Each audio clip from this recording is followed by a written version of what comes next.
రాజకీయం అంటేనే రోజుకో రంగు మారుతుంటది. లీడర్ సాబ్ల ముచ్చట్లు రోజుకో తీరు మారుతుంటాయి. అలిగేటోళ్ళు, గులిగేటోళ్ళు, పుల్లలు పెట్టేటోళ్ళు, గుంతలు తోడేటోళ్ళు అందరూ రాజకీయాలలోనే ఉంటారు. అసలు రాజకీయం అంటేనే ఇంకో చెదరంగా మాట అనుకోరాదుర్రి. అయితే ఇప్పుడు ఈ ముచ్చట్లన్నీ ఎందుకు చెప్తున్నా అనంటే తెలంగాణ రాజకీయాలలో ఇప్పుడు ఓ ముచ్చట గట్టిగా వినిపిస్తున్నది. 10 ఏళ్ల పార్టీకి ఎదురుగాలి వీస్తుంది. చూడుర్రిగా కథ ఏందో. కారు పార్టీని పువ్వు పార్టీల కలపాలని చూసిండ్రాట, విలీనం చేయాలని చూసిండ్రాట అని ఇప్పుడు తీరొక్క తీరులో ముచ్చట్లు వినిపిస్తున్నాయి. గా ఏపీ లీడర్ సాబు ఎంపీ సీఎం రమేష్ ముచ్చట్లిన్నాక ఇంగిత జోరు మీదకొచ్చింది వ్యవహారం. అయాల రాలేదా, మాట్లాడలేదా అని ఆయన మాజీ మంత్రి కేటీఆర్ సార్కు సూటి పెట్టిండు. దానికి అవు బరాబర్ ముచ్చట్నే.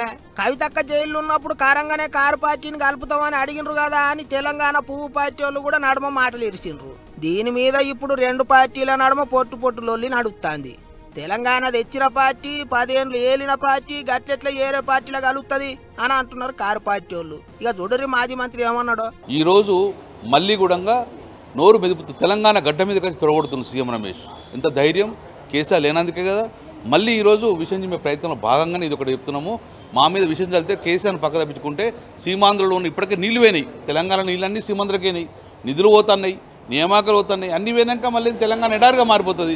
తెలంగాణ ఎడారి అయితే మళ్ళీ తెలంగాణ ఆంధ్ర కలిపే ప్రయత్నం భాగంగా కుట్రలో భాగం తప్ప కానీ సీమాంధ్ర లీడర్లు ఏరుపడ్డ తెలంగాణను మళ్ళీ ఆంధ్రాలో కలపనికి చూస్తాండ్రు అన్నట్టు గరం అవుతుండ్రు కారు పార్టీ వాళ్ళు. కేసీఆర్ సార్ ఉన్నొద్దులు ఎవ్వలేం మాట్లాడలేదు కానీ ఇప్పుడు మళ్ళా గట్టిగా మాట్లాడుతాండ్రు అన్నట్టు గులాబీ లీడర్లు గుస్స చేస్తుండ్రు. అన్యామ గాని కారు పార్టీ విలీనం పంచాయతీ చేయబట్టి అప్పుడు ఎప్పుడో తెలంగాణ ఉద్యమం అప్పుడు గట్టిగా అయినబడ్డ సీమాంధ్ర లీడర్లు సీమాంధ్ర అనే ముచ్చట్లు ఇప్పుడు మళ్ళోసారి గట్టిగా వినిపిస్తున్నాయి.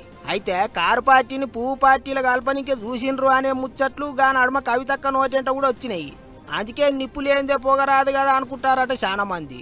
ఇంకో దిక్కు తెలంగాణ ఉన్నొద్దులు కారు పార్టీకి డోకా లేదు, వాళ్ళతోని వీళ్ళతోని కలిసిపోయే కర్మ పట్టలేదు అంటున్నారు గులాబీ లీడర్లు. సీమాంధ్ర లీడర్ల కుట్ర అంటున్నారు. మొత్తానికైతే ఇప్పుడు పంచాయతీ గట్టిగా నడుస్తుంది. మరి ఇక పోంగ ఎన్నెన్ని మలుపులు తిరుగుతుందో ఏమో చూడాలి.